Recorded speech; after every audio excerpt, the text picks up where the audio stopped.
Hello everyone, in today's video, I'll show you on how you can fix League of Legends friends list not loading. So when you go ahead and encounter this problem right here, it mainly has to do with servers. So the first thing that you'll want to check is the actual League of Legends servers, if it's working or if it's not. So just simply head over to your browser, search for League of Legends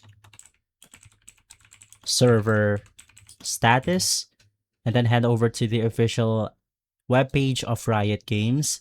And then in here, we could check whether we are having some problems with the actual game or not. Well, if it says that it's all good, head back to League of Legends, exit out of the actual game, open up your Riot Games launcher, click on your profile icon, click setting, and in here, you want to navigate through League of Legends. You just want to make sure to click on the repair button because this will fix all of the issues regarding the actual game itself. And then from there, you should be good to go. And you also want to be sure that you are connected to your internet securely and properly. And I suggest using a LAN cable. If this video has been helpful, leave a like, subscribe, and follow us for more videos like this. Thanks for watching.